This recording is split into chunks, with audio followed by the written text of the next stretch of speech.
Thank you for joining for another episode of the TechSpective podcast. My guest for this episode is Adam Philpott from McAfee. So, Adam.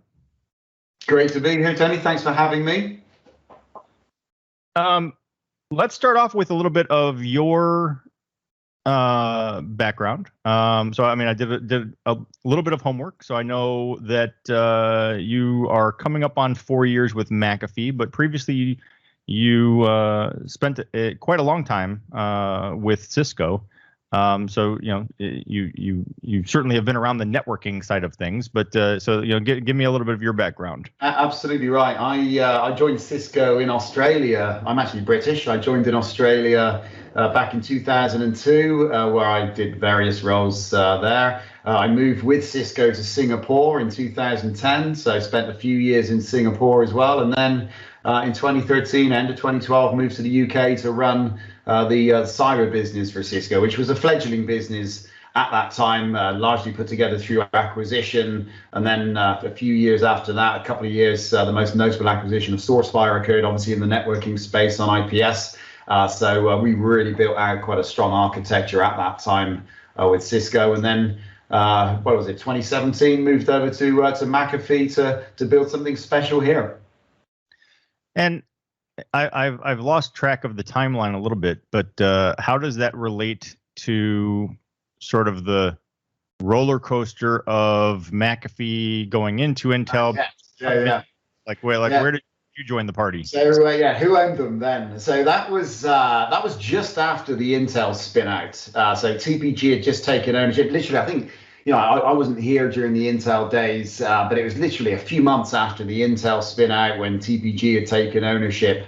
So at the beginning of that journey, obviously, as you know, we IPO'd last year in October as well. So been through quite an interesting journey with the company from that perspective. Okay. Yeah, it's got quite the history. It does indeed. It's been around a long time as a company as well. Lots of acquisitions, lots of organic, lots of owners. It's really interesting history there. Well, and it's possibly a good sort of jumping off point a little bit because, in my early days in cybersecurity, when I was actually in the cybersecurity trenches side of things, I started off joining a team at EDS where we were providing security services for customers like General Motors and American Airlines. And what we were doing in 2002, 2003, 4, 5 was managed security, managed endpoint security. It was before it was cool.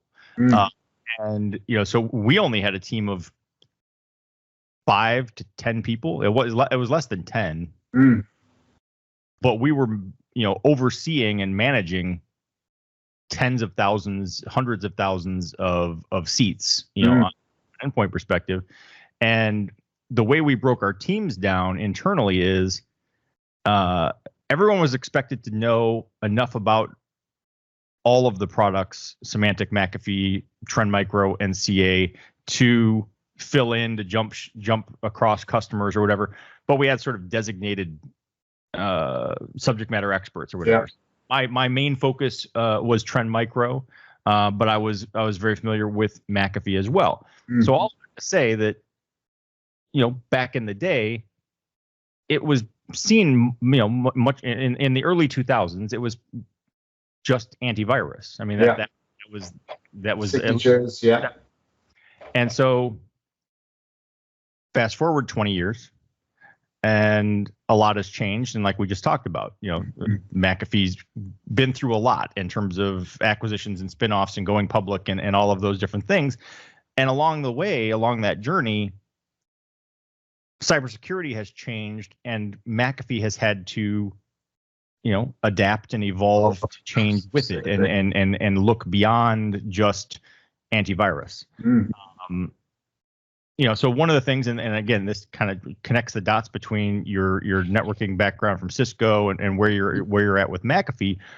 One of the kind of up and coming, hot trends in cybersecurity, so to speak, is zero trust and zero trust network access, and I know that's a focus of yours. So,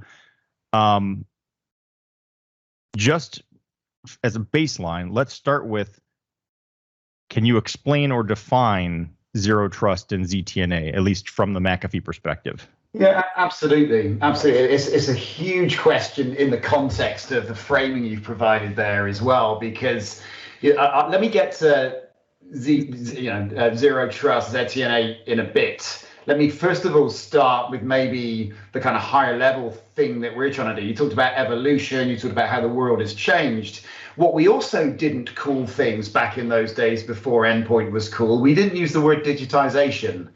People were using technology, but at that time we didn't call it digitization, and now we do. But in a sense, that was perhaps some of the earlier times at which people started to digitize, with obviously the internet 1.0 back then. And so, the way we've evolved over time is basically in line with the way our customers have evolved. If we don't understand how businesses are using technology to evolve, then we cannot secure them as they're exposed to risks throughout that evolution, right? And so, we've seen a massive change in digitization in terms of the devices themselves, so the endpoints that are being protected, whether that's through personal devices, the iPhone, which wasn't around back in the early 2000s, or IoT, for example, lots of diverse endpoints. But at the same time, the things and the ways in which those are connecting has changed phenomenally as well. Back in that time you mentioned, we had inside and outside, good and bad, trusted and untrusted. And that's when we start to think about zero trust, right? Inside and outside, and, those binary decisions we were once able to make, with perhaps the firewall is the gateway between good and bad worlds, right?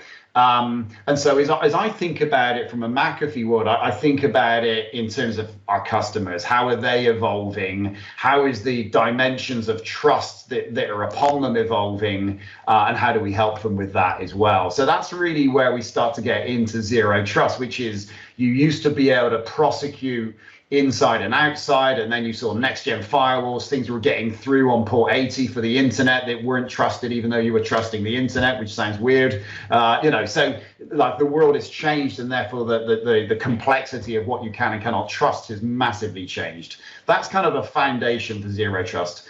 I would say ZTna is very much a subset. It's a feature. I see a lot of organizations talking about zero trust, but they talk about it with just a feature view as opposed to a more architectural view on zero trust as well. So let me kind of pause there, because there's still loads more that I think we can say there, but hopefully that gives some framing in the realms of digitization. Yeah, it does. And I think it's a very, it's very valid point and good foundation to start from, just how the technology landscape has shifted over the course of 20 years. I mean, it's completely different. And even at the time, when I was working with EDS and doing this managed antivirus, that was kind of the early days of people had BlackBerries. That was the hot thing. It was you were one of the cool kids if you could get the BlackBerry.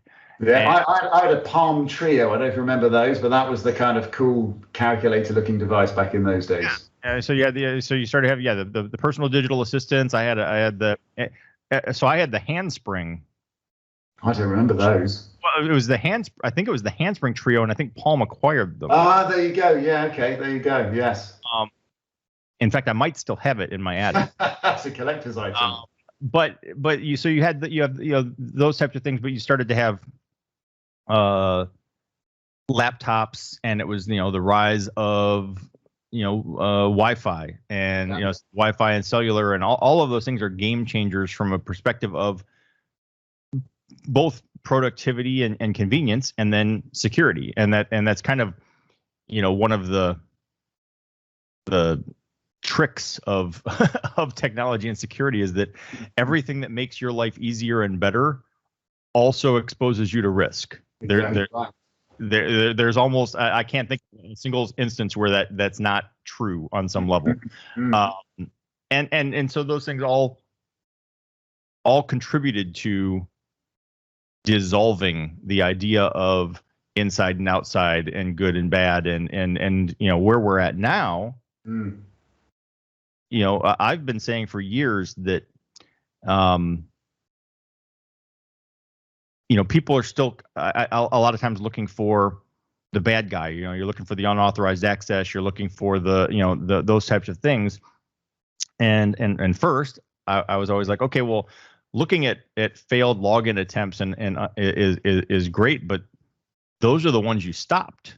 It's like the ones you have to be concerned about are the ones that aren't getting logged as the patient ones, the hidden ones. Right. And at the point of compromise, at the point of attack, at the point of exfiltration, 99 out of 100 attacks today are with valid credentials. So like whether it's a quote unquote inside attack or not, from your perspective, it is. As the network admin, as the IT security admin, and so you have to look at security differently. You have to look at because you're not really looking for an outsider. What you're looking for is someone you trust doing something you don't think they should be doing.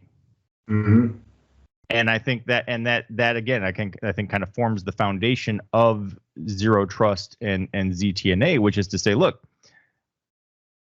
I am giving Adam a laptop and a mobile phone, and I'm giving you access to sensitive data, and I'm asking you to do these things in order to get your job done. And I have to give you some amount of trust. I have to say, okay, I trust Adam to connect to these resources and do his job. But I also have to have some due diligence around monitoring and saying, okay, but Adam is supposed to be over here using this server, and Adam is supposed to be logging in from London. Why is Adam logging in from Tel Aviv and accessing this other server? Those types of things where so it's not that you're looking for an outsider, it's that you're looking for an insider who's doing strange things. Yeah, or an outsider that's masquerading, of course, as an insider. That's what I mean. Yes, yeah. But from your perspective, it's an insider who's doing things you don't expect. Right. Yeah. I think, and again, there's loads there, isn't there? Because okay, so the world has got more complicated. The other dimension I would give it, right, is that back in the day, IT shops, organizations, and IT functions within organizations would build and operate infrastructures, applications, server estates, standard operating environments. Remember that? And so they would do these things and provide it internally. Now they pretty much stitch together services that are received from others to create the holistic infrastructure. And so that that blows trust wide open. Not only then is there no longer an inside or an outside, but also the way that you build and consume IT services is significantly changed. You're stitching together rather than building your own. So there's an extension of trust to those that are providing those. But the accountability to own the risk hasn't shifted. You are still responsible for the security and safety of your data, and the stakes have got higher as you think about things like GDPR, for example. The responsibility is increased for you to be able to do that. So what I would say though is that all sounds unassailably difficult, and it's harder than it used to be. The world is more complex in that domain than it once was. However, there's some really interesting principles, some that have changed, some that remain the same. One of the principles that remains the same is context matters. It doesn't matter like what data points you use. We need to use context to be able to triangulate those to make informed decisions. So that's really, you gave the example of if I'm logging in on London for 1 minute and then 10 minutes later I'm logging in from LA. That context is instructive, is intelligence, and we can use that to make informed decisions. So that's an interesting dimension, which is consistent. A kind of idiom which I think has changed a lot is we used to use the phrase "trust but verify." You know, if you're on the inside, we trust you, but let's just verify that you are who you say you are. You haven't got admin privileges, etc. That's massively changed a lot, you know, and you hear the phrase as it relates to zero trust being never trust, always verify. I actually feel personally, I think that's quite an extreme way of stating things, because there has to be some degrees of trust within an organization, but that trust has to be earned. You know, it's not given as freely perhaps as it once was. And I think, you know, this is also the third dimension I would bring in here is around risk. Risk cannot be eradicated completely unless you wish to not pursue any gains whatsoever. You know, like we take risks in the pursuit of gains, but it's about getting that equation right. If the gains are big enough and the risks are commensurate with those rewards, then we'll pursue them. Of course, we'll try and mitigate and reduce those risks to an acceptable level, but you know, we do want to pursue those gains as well. So it's that balance between those two pieces, which I think is also extremely important here. Yeah, absolutely. And you know, I feel like, you know, so, you know, zero trust as a concept has been around for, you know, years, and it was already, it had some momentum. It was gaining traction. It was, you know, it was you know, a technology and a concept that companies were getting on board with. And then 2020 happened, and we had, you know, the whole world went into, you know, COVID-19 pandemic lockdown, and everyone was working remotely. And like a lot of things about digital transformation, all of a sudden, zero trust and ZTna like skyrocketed in relevance and importance to companies. Yeah, that's exactly right. And because I think, you know, organizations needed to run their operations, but with a very different way of connecting their staff to information, of course. And I think, you know, more rigid infrastructures like VPN, for example, you know, I mean, VPN, there was growth in that market as a result of COVID, but there was significantly more growth in more flexible mechanisms for connecting people with applications, wherever those people or applications may be. So, you know, absolutely, that kind of cloud gateway model really seemed to take off during COVID because of the flexibility and security offered, and because zero trust was kind of baked in, whereas VPN is perhaps a more inside-outside trust, don't trust binary model for the past, and less flexible and elastic than the models that organizations are looking for today. Yeah, well, because I feel like even though we've said for, I don't know, a decade that, you know, the perimeter is dead, the perimeter is dying, some variation on, you know, that theme,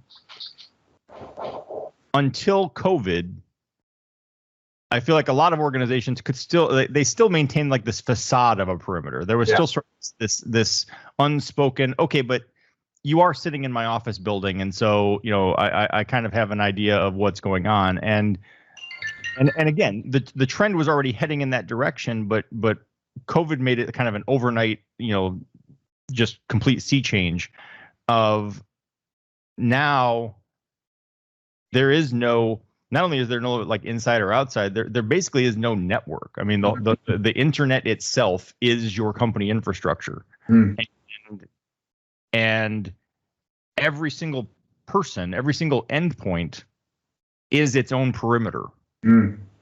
And that, you know, changes the way you have to approach security. It changes and I think, you know, again, lends more credibility to the idea of zero trust and kind of the premise of, you know, like you said, it's kind of extreme, but the never trust, always verify. You know, it's like I you know, because you're connecting from home and I don't have any control over your home network. I don't even know what IP address range you're going to be connecting from. So I can't really confer the same sort of inherent trust that I might have if you were sitting in my office building. Yeah, that's right. And I think we used to call it deperimeterization, which is a horrific word, but there's another one for the vocabulary. But I think it's, you know, it's also then it's about taking a more data-centric approach as well, because if you can no longer think, if you no longer control the network over which the data flows, what you can monitor and what you can verify is the data itself, and then you can think about the users that are getting access to it, verifying them, looking at the devices they're connecting on, verifying them. So you are able to build up a picture, even if some elements of that picture are beyond your control. And I think some of that is, some of that is just natural evolution and innovation as well. I bring you back to the firewall example of where we used to talk about inside and outside, and it was, port-based, port 80 for the internet. And then we figured out, well, hang on, bad stuff is coming in through the internet on port 80, and therefore we need to be even more granular. And that gave rise to the next gen firewall of understanding it at a more granular level, those controls. And so, it's still data and it's still context, but it's more granular and richer than it's been in the past. And I think, that's what we see with zero trust as well. But I think the important thing about zero trust, in my opinion, is when we talk about security, there's so much talk about threat-centric security, and that's really important. Are we monitoring, are we defending, are we predicting threats coming into the network and into the environment, trying to exfiltrate or encrypt data? But we also need to take a data-centric view to it as well. What is that data? What is the risk around that data? How does that data normally behave? And what are the demands on that data in a normal functioning world? Who are the people who have access to it? You can then start to think about least privilege access rather than, most privilege access or binary privilege access. And we can, start to put more granular controls in place from that perspective. But putting the data at the center of a strategy, I think, is also a core part of it. Yeah, I would agree with that. And I mean, I had even said a number of years back that, kind of when the hot thing was mobile device management and mobile device security, so I don't know, 2010-ish. Yeah. And at the time, my philosophy was, okay, but ultimately, you don't really care as my employer. You don't really care about protecting this device per se. You care about protecting your data that might be on this device. Yeah. And I think that having that data centric perspective, I think not only helps you be more secure, but it also helps you reduce some of the stress and anxiety about being secure, because it's like, I think it's a lot easier to kind of focus on, okay, well, how can I just protect the data? That's right. And we use the phrase "protect what matters," which is that's exactly what you're talking about there. I also think we've touched on endpoints a lot today, but the other thing for us to think about is there's also a lot of data flows cloud to cloud. If you're in an application like we're using today, whether it's Teams or Zoom or whatever else, those themselves have cloud plugins. They aren't owned by the vendors who provide those collaboration applications. There might be storage we're using off the back of that. And so that opens up a whole nother set of complexities around how the data moves between different applications without there being an endpoint involved in that. And of course, again, that's where we need to start to have a data-centric approach to that, but also to think beyond the infrastructure and think about, we used to talk about the triangle, didn't we? People, process, and technology. I think that's where that comes in a lot as well, because if we're looking, when you think about zero trust, it's not just about the infrastructures that we think about securing. It's not just about the data that transverses that infrastructure. There is also the processes, the policies, the people that interact with that as well, and how we apply zero trust in that domain, how we apply zero trust in a partner domain. Of course, we've seen a lot of supply chain attacks as well. So for me, zero trust is also a broader philosophy that we can think about across those dimensions too. On the people side, for example, it's not that we don't trust people, but there's this thing called human error. I know there are things that we can do to augment humankind with good technology to mitigate the risks created by human error. For example, a kind of infrastructure as a service is a really dynamic infrastructure. It's very easy for anybody to stand up an S3 bucket in the developer community. How do we ensure that we have capabilities that as that happens, we're securing it real time without the need for human interaction, which simply couldn't operate at the scale and pace necessary to do that anyway? So how do we augment humans with right policy, right capabilities, so that as that dynamic world keeps changing and data goes and in and out of those types of storage facilities, that we know that we can trust, or at least we know that we are securing them so that we don't have to trust them. Right. Yeah. When you mentioned the cloud to cloud, I think it is worth talking about the fact that we talk, I made the whole example of, you logging in from Tel Aviv or you logging in from LA, and there's sort of that user-centric perspective on security, but that does kind of miss the mark on the fact that in a lot of networks, the device to device communication, or the things that are going on the back end between machines, is significantly more. Like, the users are just the tip of the iceberg, right, and there's stuff going on underneath. And it's those interactions, like you say, with the supply chain attacks. It's like, I don't necessarily need to compromise you. I can compromise, some other network that you trust, and so, zero trust definitely plays a role there too, in terms of saying, okay, yes, Acme company is a supplier to us, and we have a connection to their network, and it facilitates these interactions, but we still have to pay attention to what's going on there, and look for things that seem suspicious, or and verify that those connections are doing what we think they should be doing. Yeah, and as you said, that's a high volume body of traffic, right? High creation, high volume of traffic movement as well. So, again, that then comes back to, well, humankind have a role to play, but there's simply not enough talent. I mean, we all know there's labor shortage in the cyber domain as it stands today. I mean, last I checked, it was like 4 million roles that couldn't be filled. It's a huge deficit of talent based versus demand.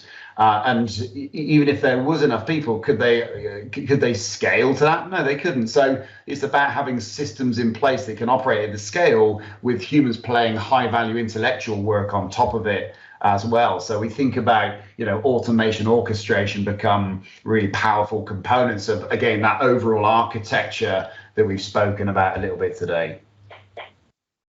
Right. So let me ask you this, in dealing with customers, and talking to a company about, going from what they have and adopting a zero trust, mindset and implementing ZTna, are there existing cybersecurity technologies that ZTna specifically complements or replaces? Like, are there things like where you go in and you say, you know what, now that you have this, you don't really need that anymore?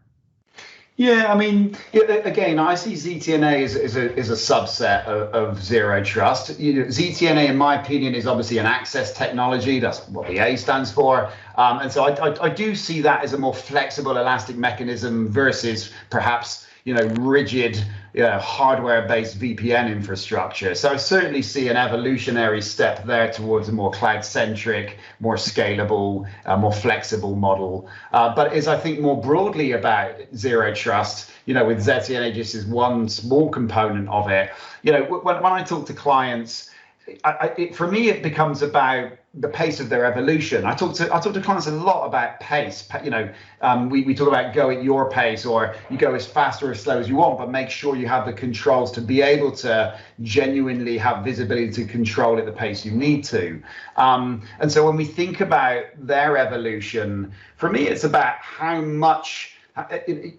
they want to expand into more untrusted kind of domains, and at what pace do they do that? Because if they go full into the cloud, not lift and shift, but fully into the cloud with containers and IaaS and PaaS and full SaaS, sanctioned, unsanctioned SaaS, there's a lot of complexity there, and that's a massive trust domain for them to manage. Whereas if they perhaps try and go, at a more gradual pace, and we see a lot of that in Europe, for example, based on the regulatory domains that we're in, then, it gives them a smaller trust surface that they need to manage, or it's an untrusted surface that they need to manage. And so for me, it's about looking at the infrastructure, like how much, how broad is the domain that you're trying to protect? And how can you scale to manage the lack of trust that you have in that?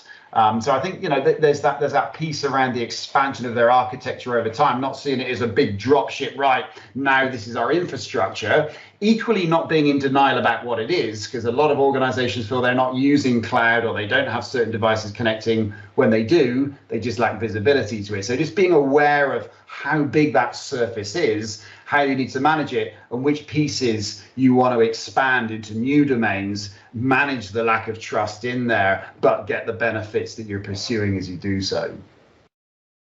Okay, makes sense. Are there, I don't know if you're much of a reader, but are there books or resources that you would recommend for someone who's trying to understand more about this? And they can be McAfee white papers or whatever. Do you know what? I am a reader, but I only read fiction. So, and I'm reading Neuromancer at the moment, which, by the way, is a great cybersecurity book. William Gibson is a predecessor. It gave rise to the term cybersecurity and to the film The Matrix as well. But anyway, that's neither here nor there. There's some great white papers from McAfee. We've got a really strong white paper. And by the way, it's a white paper, not a bloody data sheet. It doesn't say, zero trust equals McAfee, or zero trust equals this feature, or zero trust equals ZTna. It's really a kind of position. Of course, it talks about how we can help clients, but the bulk of the document talks about, what is zero trust? What are some of the principles that you need to consider as you stand it up? We talk in there about data-centric protection. We talk about understanding data flows. We talk about context. We talk about continuous authentication. All of those principles, so that you are not accidentally trusting, but have checks and balances in all the way along the way, leveraging intelligence and visibility. There's some really good stuff in there around some founding principles. Okay. All right. Yeah, I was gonna say I don't think I've read that one. I when I read fiction, I tend to read Dan Brown. So I mean, okay, yeah, Angels and Demons. Yeah. I haven't read Angels and Demons. Everyone's read Da Vinci Code. I think you have to read Da Vinci Code, don't you? So I am compliant. Yes, I have Origin, but I haven't read it yet. Okay. But yeah, I think it's good stuff. I'm trying to actually read a little bit more. And I don't know if did you know that they're doing a Matrix 4? Is that right? They're working on it, and I have no idea what the storyline's going to be. Man, I don't know. I love The Matrix, and then it sort of tapered off after the first one. So hopefully it's a kind of hockey stick at the end there. Based on where the third movie ended, I'm not sure where you go from there. Yeah. So should be interesting, but maybe they reboot The Matrix and start again. Well, I mean, that would be okay too, on some level. I mean, we can get into a philosophical debate about rebooting classics, but that might be okay. But yeah, but as far as I know, this is actually a Matrix 4. Yeah, but I mean, actually rebooting the computers that are the Matrix, as opposed to just rebooting the franchise. Gotcha. Yeah, that's one option. Yeah, it's interesting stuff. As we sort of, we can start to kind of see the light at the end of the tunnel, and things are, sort of returning to normal. Like, how are things there for you, and what What are you looking forward to most? Like, what have you missed from being on lockdown for the past year?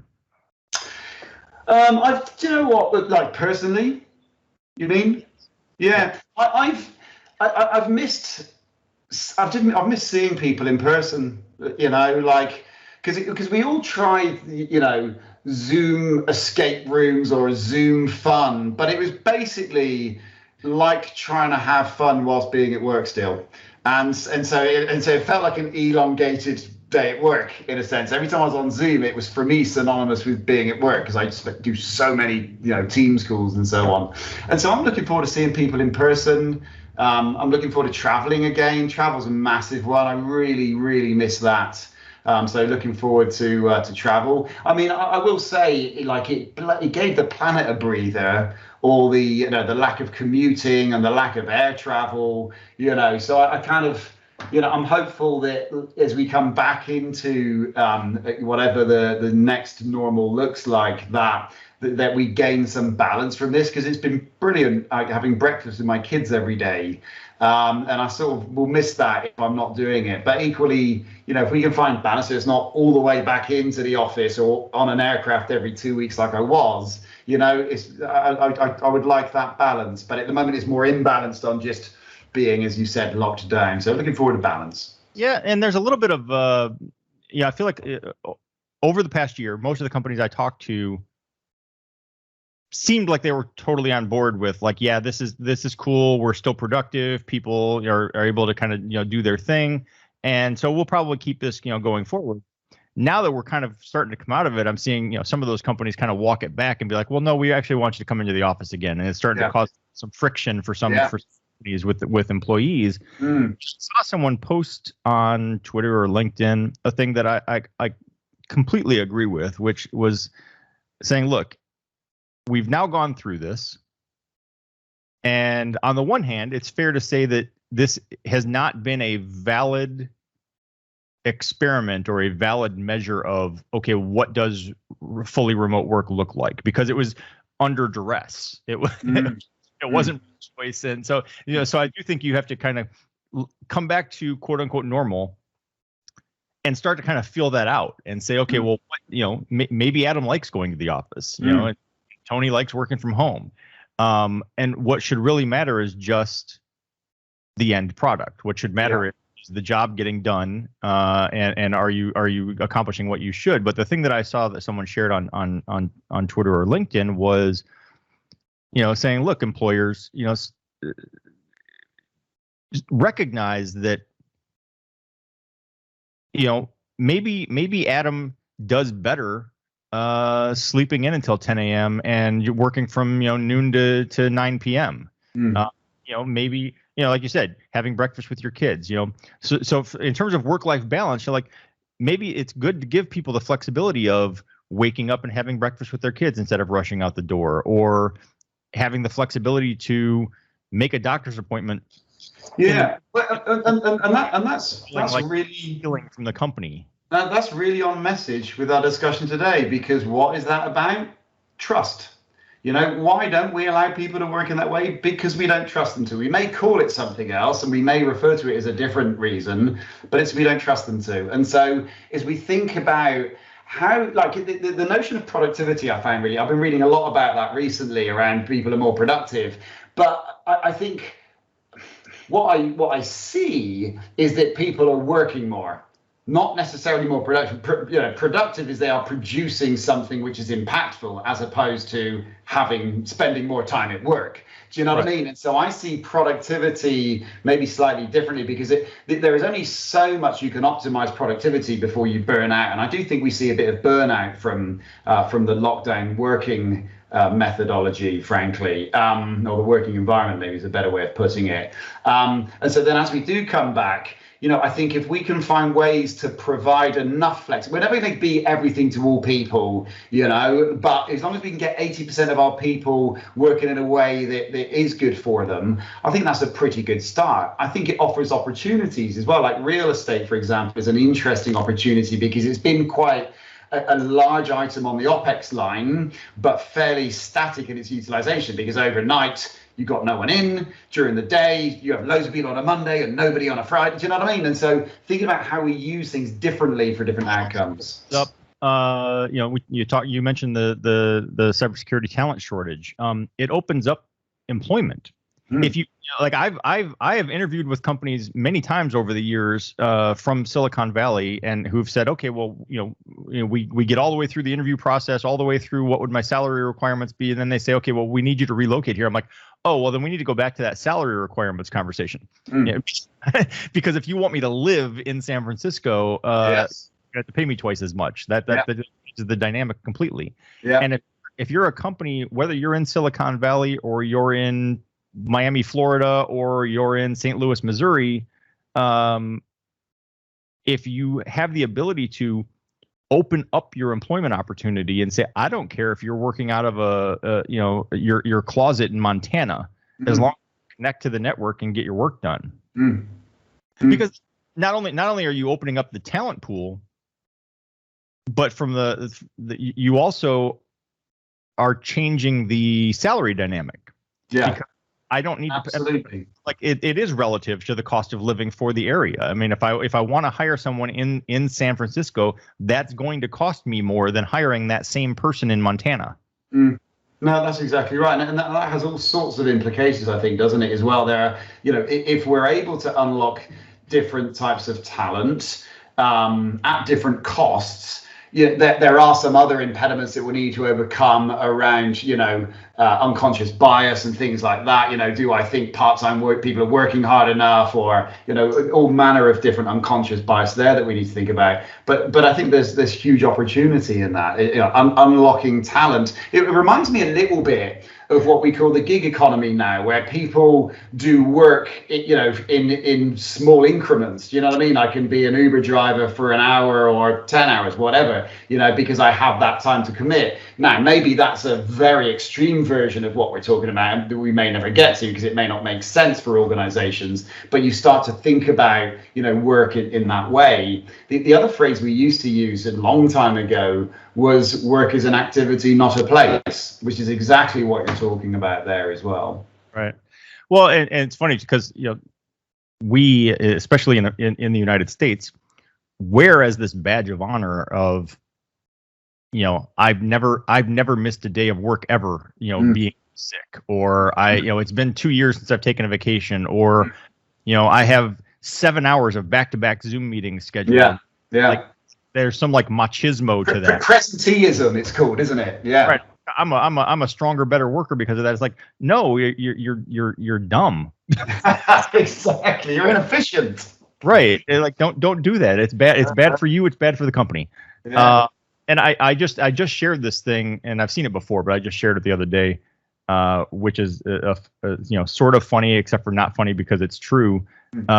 Difference between like paid time off vacation in the United States versus Europe, and it said something like European out of office message is gone for the summer, camping, be back, email me in September. Yeah. And in the United States, it's I'm going to be out for 2 hours having my kidney taken out, but I'll still be available by cell phone. Sad but true. And it's just, I mean, it's like vacation is seen as a weakness in the United States. If you need to take time off, then then you're not doing your job. Do you know what? And on that point, I've started seeing a lot of posts on LinkedIn with people, taking a photo of their workstation with some beautiful, like the mountains or the beach or whatever in the middle distance, and it kind of. This kind of remote working allows flexibility to be able to do that, right? And I don't care where you are or what your view is. The better the view, the happier you are, the more committed you are. All good for me, And so the more we can allow that. Now, as we come back to the new normal, people are going to have to interact. I think the creativity between humankind is suffered a little bit. It seems to be where we bounce ideas off each other in the pursuit of creativity, whether that's business ideas or strategies or arts or whatever. That seems to be the piece which is suffered through the screen-based interaction. But beyond that, I think flexibility is a positive thing. Yeah. All right. Well, I think that's a fair place to wrap up. I mean, I am also looking forward to, I'm looking forward to travel. I'm looking forward to concerts. Like, see a live performance. And just it's kind of the little things, but where would be the first place you'd want to travel to upon the freedom you're then afforded? Well, I mean, I already have a business trip coming up to Boston. That would not have been my first choice. That's business. Let's park that sort of personal, more interesting one. Let's see. If I could travel anywhere, I would probably go back to Vietnam. I haven't been to Vietnam in 14 years. So I'd like to get back there. I'd like to get back to England. I haven't been back to, I haven't been to, I left England in 1992. Yeah. RAF Upper Heyford, where I was stationed, the base doesn't exist anymore. It's all overgrown and, and stuff, but the pub at the end of the base that we used to hang out at, the Three Horseshoes, I'm pretty sure that doesn't exist anymore. But it would be interesting to get back there and kind of come back over. There's plenty of pubs to choose from as well. Maybe not that one, maybe not the Three Horseshoes, but there'll be another one somewhere. But lots of pubs to choose from. Absolutely. So, all right. Well, thank you very much for taking the time. Awesome. My pleasure. Good to spend some time with you, and appreciate it. I appreciate you investing your time to listen to the podcast, but I also invite you to engage on social media. Please go like our Facebook page and follow at TechSpective on Twitter and Instagram. You can feel free to let me know what you like, let me know what you don't like, let me know if you love it, let me know if it sucks, and let me know what products you'd like to see reviewed or what questions you'd like to see answered in future posts.